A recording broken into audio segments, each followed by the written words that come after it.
Welcome to the Happy Bones, Happy Life podcast.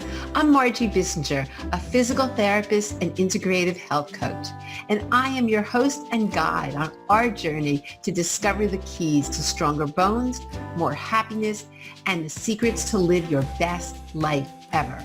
From nutrition to stress, from exercise to happiness, you will gain revolutionary insights from our leading experts.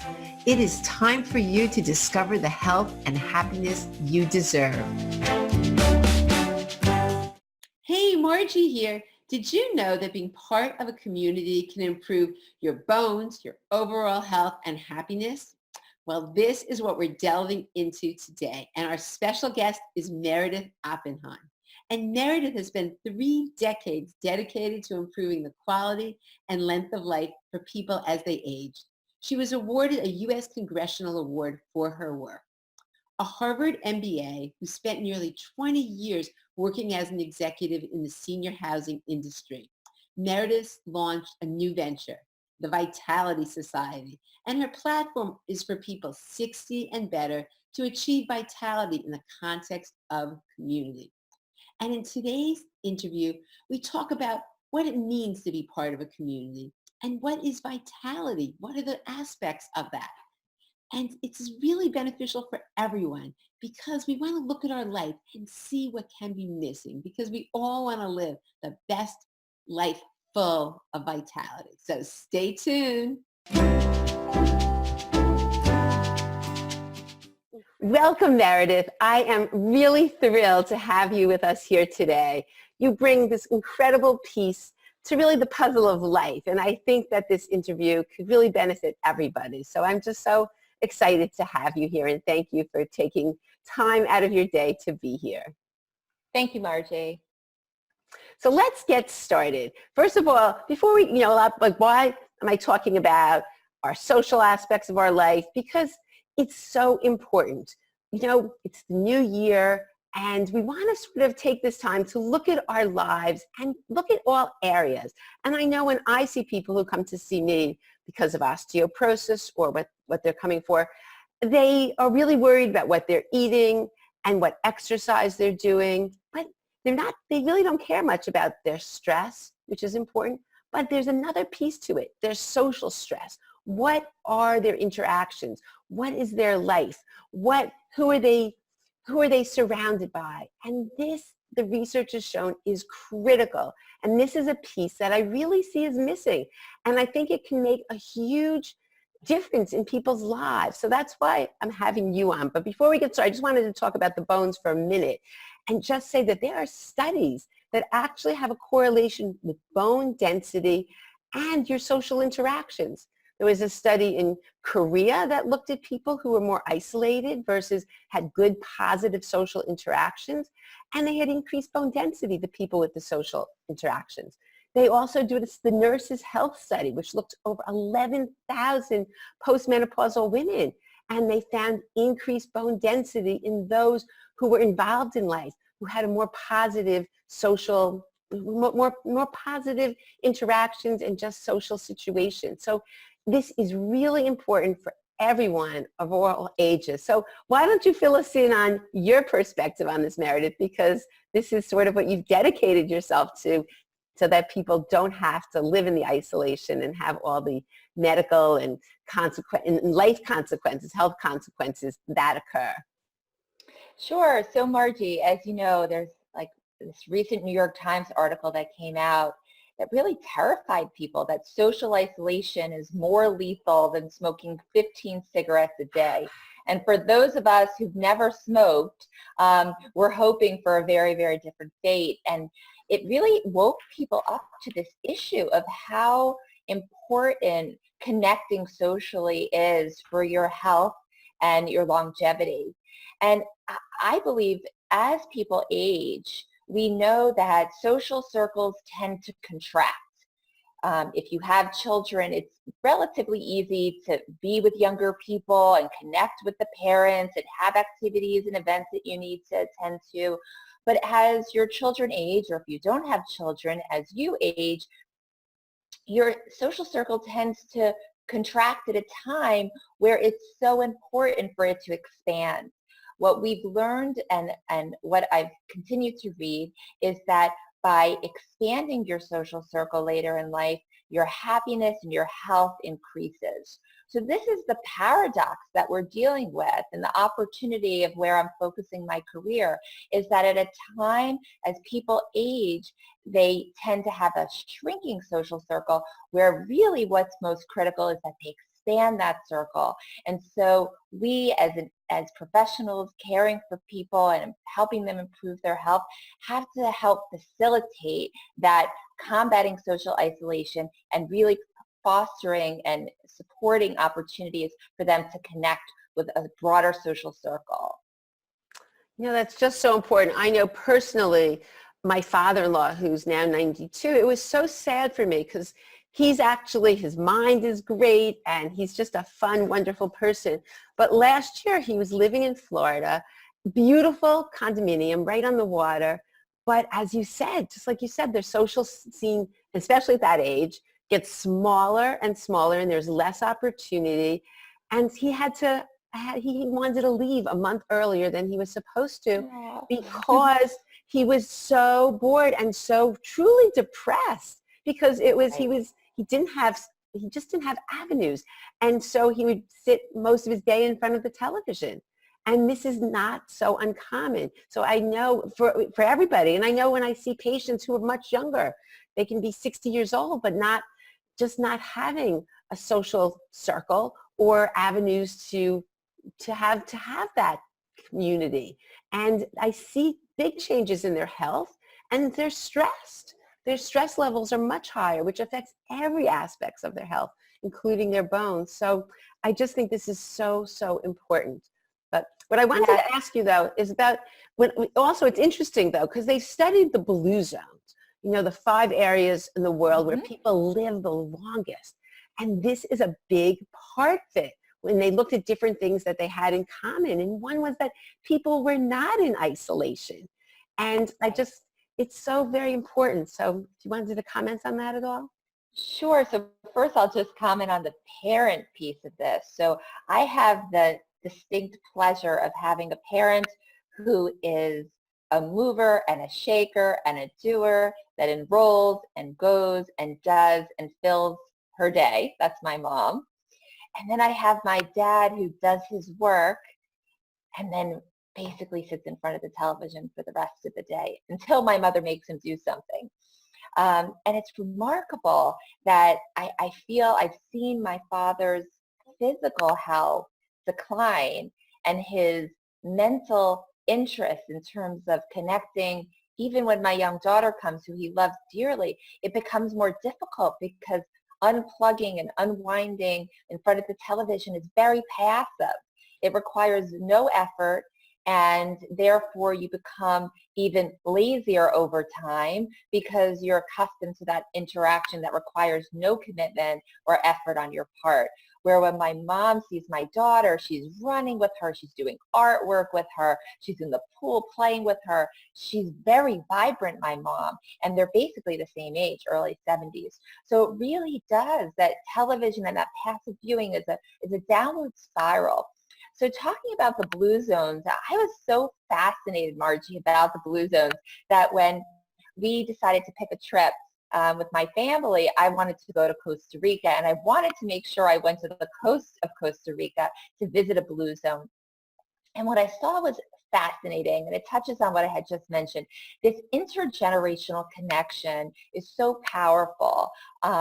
We saw a family that was living under one roof, 3 generations, and it was a very agrarian situation. They all made their own food. They produced food for the region, and this is something that was in the family for 3 years.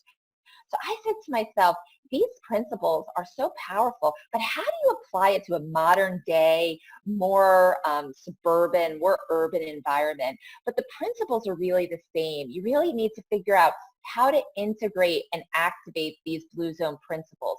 And some of my favorite is the sense of belonging, that power of connecting with people. It doesn't necessarily, and should frankly be, just your family, but the idea of connecting with religious institutions that you may want to affiliate, connecting with people who you can enjoy a good meal with. They have a idea of this plant slant, to eat more of a plant diet. So just surround yourself with people who are also interested in living longer, healthier lives, eating better. I mean, this idea of connection, both to your family, to religious institutions, to friendships, this is really where the opportunity is this essence and power of connection.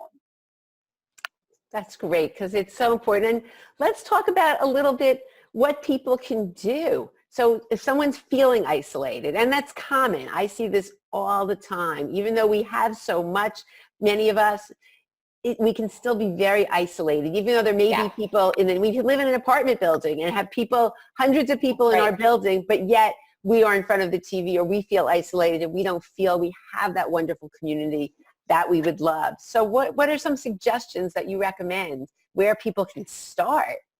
Absolutely. I'll just mention, when I was an undergrad at Cornell, we studied various sociological theories, and one that fascinated me that I continue to draw on still to this day, and I graduated over 20 years ago, is that people living in urban environments tend to be the loneliest of people. And I live in New York City, so I can completely see how that happens. When the young people, the kids go to school, the young professionals go to work, people like myself do both and try to manage both as best we can.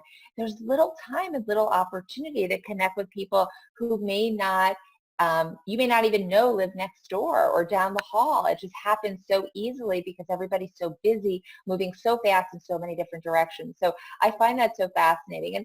And I often, when I get to meet the older residents of my building, I ask them those questions like, what do you do for fun? How do you get out? Where do you go? And the religious institutions later in life are such a sacred space and place. Our family is members of two temples, and I see in both they have this movement towards small group activities. They realize that congregations coming together, could be thousands of people just for the high holidays, really leaves so many people feeling that they need and could benefit from more. So both of the temples have these small group opportunities around interests. So if you're interested in wine, that might be the wine club. If you're interested in literature, it might be the literature book, a book club. So the idea is to find these smaller groups that are related to the interests that you have. So I think temples and churches and other religious institutions do a very good job of this. I would also say that the JCCs and the YMCAs and these other large community centers have tremendous programming opportunities related to older adults. And I feel like those are classes that you could, again, select into. Also, many colleges, community colleges, even some of the largest universities, state universities, and other universities have continuous learning programs. And so I think those classes, too, aligned with people's interests, are so powerful. And we could segue to the next question if you'd like, but really what's important is not just to show up, not just to take the class and show up, but you have to figure out, how do you connect with people while you're there? So you're not just there for an hour engaging with the content, but how do you engage with the people who share your interests in this particular place and space that you've enrolled in? I love that. And so on to the next note, because you've been so passionate about this, I think what you've created, Meredith, in the Vitality Society to incorporate all these principles is just incredible. And I think it's brilliant, and I think it's a need that really is missing, because I think a lot of people do not have this piece in their life. And I think it's so important, and it will add years to your life. There's just no question. And life to your years. I just think it's something that's so important. So why don't you tell us what you did and how you started this, and just because I think it's just wonderful, and I'm a part of it. The minute I heard about this, I was just so excited to be part of it, because I believe so much in the mission. So take it away. Sure. It's interesting. So I started working with older people when I was in high school. So 30 years ago, I wanted my grandparents to be healthy and strong and live as long as possible. So selfishly, they could be part of my life. I love them so much. They since just all passed away, but I still had that beautiful, wonderful connection and desire for them to live very long lives. And so this is a journey that I've been on. I feel like I've been training for this moment for 30 years. And what I've seen from my time working with seniors when I was in high school to my 20 years working in the senior housing industry since I graduated the Harvard Business School is these very common themes. People 60 and better want to remain healthy. They want to remain relevant, and they want to remain connected.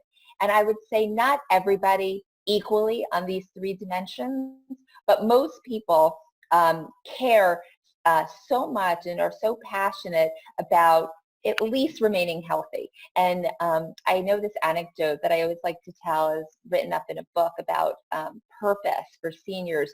And one of the very forward-thinking physicians, who was a geriatric physician, she would write on her prescription pad, purpose, and she would hand it over to her patients. And she said, there is no medicine that's better than having a purpose. So let's take these themes, separately. I think where Vitality Society comes in, I've designed an 8-principle program all surrounding and around these themes of being healthier, being more relevant, and being more connected. And the essence of what I'm trying to accomplish in the first principle is B-E. And the idea is be the best version of yourself. Let's create a pathway to positivity, purpose, and pleasure. Because at the end of the day, everybody wants to have fun. So it's not just about doing, but it's enjoying what you do. And it's not just about connecting, but it's enjoying the people that you're connecting with. So the Vitality Society is really about the opportunity to use technology to harness these relationships. And then beyond that, go and create experiences and adventures where people could really have that pleasure and enjoy the connections that they make on our platform, is to enjoy who they meet, but then have the experience of doing something very meaningful and beneficial beyond that. That's just so great. And what's nice is, though, that you're creating the opportunities so people don't have to worry about, oh, well, how am I going to do that? There's going to be all sorts of different ways that people can connect to other people. So that's, I think, so amazing about what you've created. And it's just really exciting that, I'm excited for my class to be part of this, because as you said, with the happiness part, that, we want people to enjoy their life. It's not just to live it, it's to really enjoy it. And there's just a lot of components to that. And when people learn certain habits that they can put into their life, they're able to take the opportunities and really just live a happier life, and live a life that it's not based on their circumstances, because life is tough. There's no question about that. Things happen, and especially as you get older, there are more things that happen, and you're not just going to say, oh, la-di-da. But if you have that internal sense, if you have that internal peace and happiness, you're able to ride the waves. You're able to cope with life. And you can just see life in a different way. So I think that I'm just really thrilled to bring that piece of the puzzle to the whole program. And it's exciting for me. That's great. And it's funny because people ask always of others, how old are you? But they never really ask the question, how vital are you? How healthy and vibrant do you feel? And then the question is, no matter what you answer, what do I do about that? I saw this really unmet need, because if you move into a community like you referred to before, you could easily be isolated even amongst people who live in the same phase of life. You move into a place where people of other generations, as I said, people are so busy. So senior housing, the industry where I came from, does a very good job, but we serve people 80 and older. There's such a large population of people who want to stay as healthy and well as long as possible, and that's where we focus. How do we keep these people at such a pivotal point in life, healthy and well, so they could stay that way as long as possible? That's what people want. And through relevance and connection, we could accomplish that. Oh, that's beautiful. And I see that. It's interesting. There's in New Jersey, I'm part of something called the Healthy Bones. It's a project, Healthy Bones, and there's the New Jersey Interagency Council of Osteoporosis. So I oversee all the initiatives. And there's this program that's been going for over 20 years now. And they're a community. This class has turned into a community. They support each other. They're there for each other. And it's amazing. I just love whenever I go to speak or be with, and they're all over the state of New Jersey. You see this camaraderie, and it's amazing. And everybody sort of wants to be there, and they've taken it to the next level. And it's so wonderful. So it's great when you can have opportunities, and it's great. So can you just tell us a little more about because it's just starting. That's the other thing. Exactly. This is just starting, this platform. So do people sign up for the platform, or what do they do exactly? So you could visit Vitality-Society, so vitality-society.com. And when you get there, one of the first options is to take the Vitality quiz. It's great to be able to assess your own vitality, and we're offering for our launch complimentary 15-minute coaching sessions to review your results. And the idea is really to establish a connection between our platform and you. And so let us understand where you are and how we could be most supportive in your journey to gaining vitality. And we also have courses, which Margie, you know. So we'll have a January 2020, the New Year, New You, courses that'll start in early New Year, the week of January 20th. So if you click on courses while you're there, you'll see some courses that'll align with your desires and goals, and we could even recommend them during the complimentary session. But the idea is to connect with the content, and while you're taking those courses, using the power of technology, you'll immediately connect with people who are close by or far away who have similar goals and desires at this stage and phase of their life. And then the dream of the platform is there's an endless amount of opportunity. Once these connections are built around these themes, around the content, we could create many experiences. So to prepare for this, I did about 18 months of research just for this platform. And the most fascinating findings were in these focus groups where I met with about 15 to 20 people, roughly 60 and older. It's just quite remarkable. Everybody's looking for these new exciting experiences. So we'll be offering those as well. Once we establish the community of people, then it's limitless to the type of experiences that we can offer. For example, one woman goes on these annual RV trips with her husband, and a third of the room was lit up with such enthusiasm and excitement, didn't even know and understand that that was in the realm of possibility of a new form of travel. And they were so excited to do it. I asked, is this something people would be interested in? And so many hands went up. Again, you know, bringing new life into these people's lives at this stage is really going to be the goal, and the opportunities are unlimited and the need is tremendous. Oh, that's so wonderful. It's sort of like a baby that you're launching, right, Meredith? And then you have no idea when you start it. You have a vision, which is amazing, but who knows? And a real need. There is such a need for this in our society today. And I think the benefits are just so beyond. And it's really a good time. 2020 is an amazing time to start this, because I think people are looking at 2020 and really want to be the best version of themselves and want to live the happiest, healthiest life they can. And this is a huge part of it, being connected. I mean, who you surround yourself really, really matters in life. That's right. And it's just, I think, such a great opportunity. So I can't wait to see where it will go. We don't know. But the nice thing is when people get it in the ground floor, they'll be able to contribute their ideas. Yeah, that's right. Yeah. And it's funny you should mention that baby, Margie, because when I had my baby and my daughter was maturing, I had this epiphany that I'm so busy registering her for classes and engaging her with different circles of friends to make friendships and have relationships, and for myself as well, and to go experience new places and spaces. And my mom used to say, she's like, I wish someone would do this for me. And that really is what inspired me. I said to myself, yeah, why is nobody doing this for younger for younger seniors. Like, why is it that it's so easy to do when you're a young child at the start of life, but when you reach your 60s plus in those wonderful, beautiful years when you're so much life and freedom at that stage, there's less attention and focus in that area.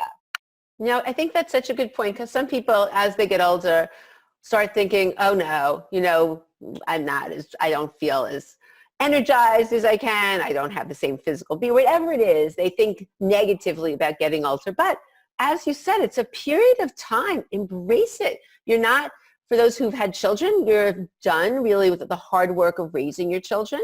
So you have time to dedicate to yourself, whether it's through a career or whether it's just to also enjoy yourself. And it's a beautiful time. It's not something that people have had before. So embrace it and make it as great as you can, because it can be incredible. And I think all the areas that your platform stands for, and maybe you should just review. You want to review because it's such a cool. Sure. Yeah, why don't you review? Sure. I like you have a diagram with all these different pieces in it. And I think why don't you just tell everyone the different pieces, because I think, and also when you're listening to the pieces, think about where you are in your life and what pieces you feel really good about. Because I think in the new year, I always like to review where I'm at and what areas maybe need more attention so that I can live my best, healthiest life and be just be the person that I want to be, and just so I can sort of see what areas I need to focus on. So why don't you, so it's good to, while Meredith is saying these, sort of think, okay, yes, I'm doing a great exercise, but just sort of think about each area and how that fits into your life. Sure. So as I said, I did extensive research for 18 months and distilled all the themes and opportunities that I heard into this 8 principle framework. And so the first one is BE. Each one is 2-letter words, which I did, just to make it so easy to remember and integrate it into your life. So the first one's BE. As I said, it's to be the best version of yourself, to define a pathway to positivity, purpose, and pleasure. And so that one, we want to make sure we measure and explore deeply. It's such the essence and basis of the whole platform. The second is DO. What type of volunteer or paid work keeps you relevant? How do you engage with others intergenerationally, either in the workforce or in volunteer work, so that you have a mission larger than yourself that you could be part of and you could benefit from, and others benefit from your extraordinary experiences and talents that you've accumulated over a lifespan? The third is ED. You have to keep learning. You have to keep engaging in new content and to expand your mind later in life. The saying is and goes, either use it or lose it. And it's not necessarily the nicest way of saying keep learning, keep being curious, keep engaging. And that's why the courses are so valuable. The fourth one is GO. When we ask the question, what do you want to do most? Where do you want to spend most time? People want to really travel. So the idea of go new places, discover new people. This is such an opportunity when you feel well enough, you have freedom to go and hopefully save some money and have some money to not go very far, go small distances. But the idea is just to go explore.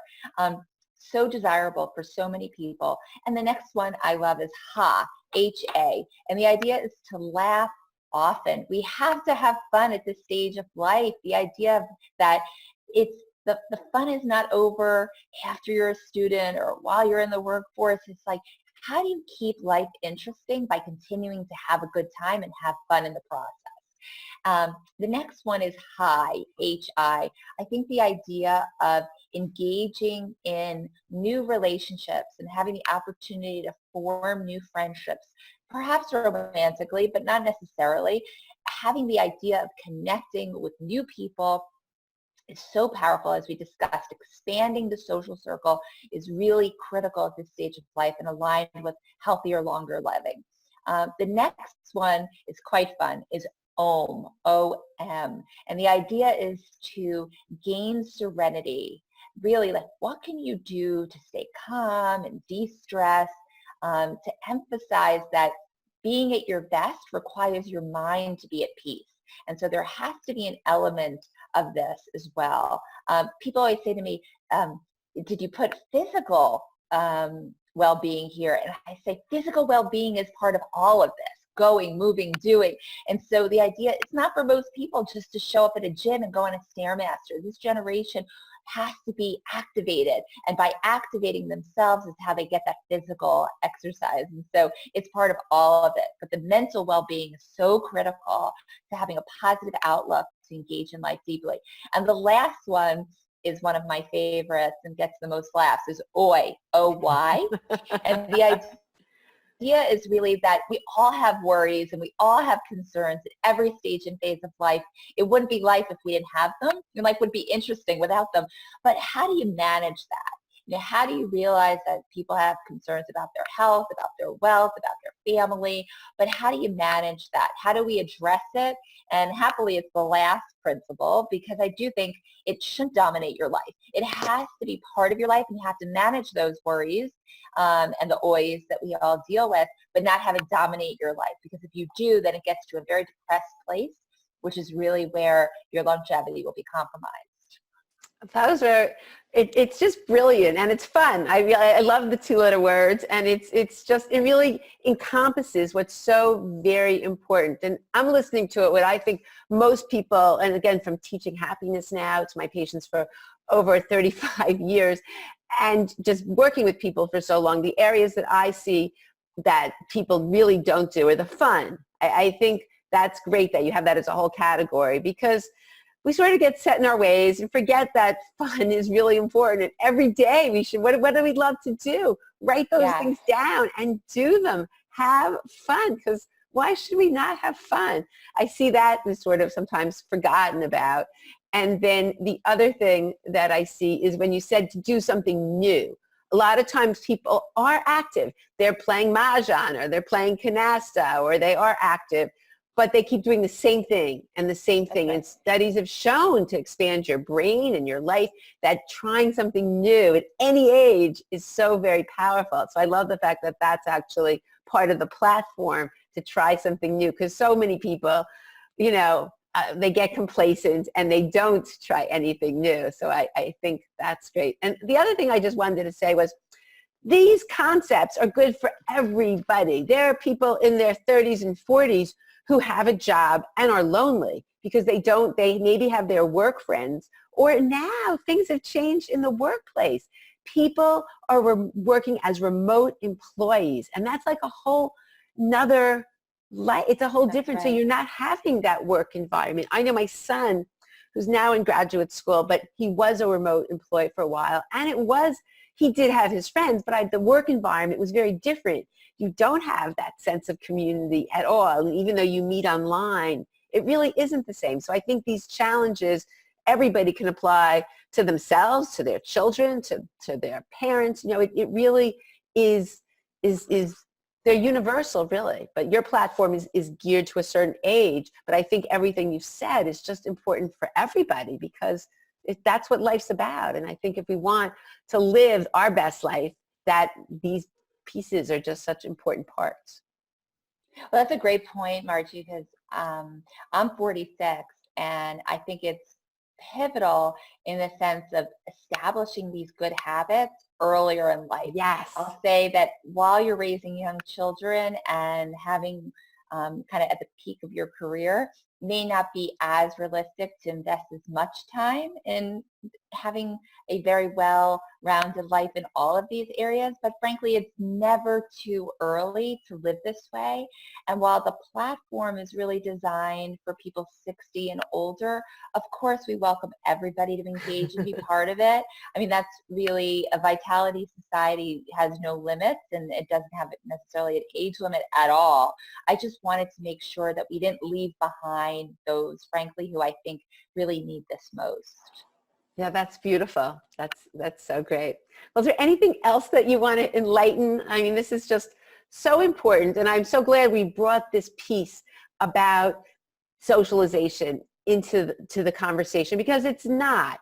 and truly people want to improve themselves and they hear about everything else, but it's not something that people talk about, and it is critical, and it can be completely life-changing. And I see people, when I was working with, as a physical therapist, even with chronic pain, that component, people got better faster when they were happier and when they had a good social environment. So everything gets better. That's what's so crazy, that it's just very, very powerful. So I'm glad that you brought it. Yes, you can go, sorry. Oh, thank you. No, I was just going to say, just to reiterate some of the points that we discussed, it is so natural later in life for that social circle to really contract. So we have to prioritize that. And I'm hoping that the work that I've done, the research to prepare for this moment will give people a framework to live by and a platform to engage with. The idea is really so simple, but doing it is not. It's not easy. It's not easy for everybody to live this way. And I appreciate that more than anybody, as I said, because I have parents who are one is an easy go do be, and the other one really is just let me be. And so I understand that we have to raise the bar for everybody, even just a small increment. What more can I do today? How can I invest just 5 minutes more of my life, of my time, to do something a little better than I did the day before?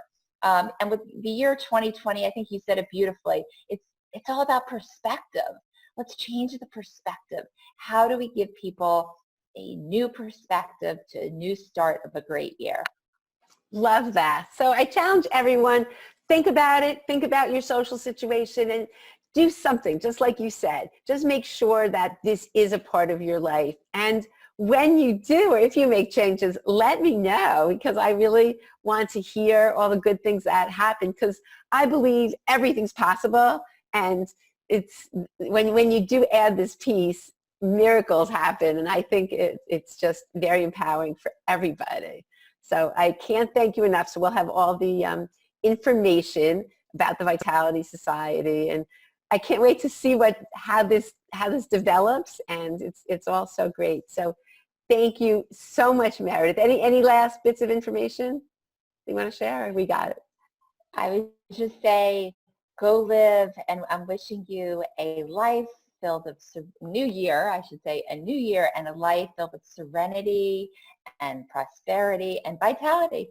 Yes, vitality for everyone. So thank you so much, Meredith. And I know the good news is, because I'm on this platform, we will be in touch, which I love. I loved meeting you and being part of this. And thank you for creating it, because I feel that we're going to help so many people just really enhance their lives. And I'm, as I said, so excited to be part of it. So thank you for joining me today. And thank you, Margie, for being part of the journey and the process and inviting me here today. Oh, thanks so much. And Happy New Year to you.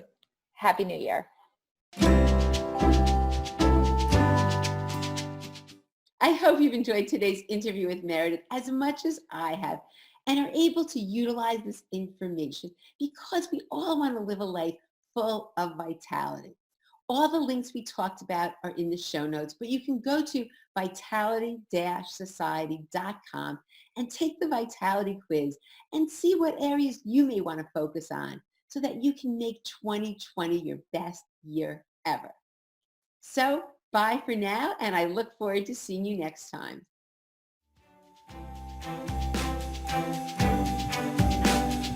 Thank you for listening to this episode of the Happy Bones, Happy Life podcast. If you enjoyed this show, please subscribe on your favorite listening app so that you don't miss any amazing insights on upcoming episodes. And until next time, continue to live your best life ever. See you soon.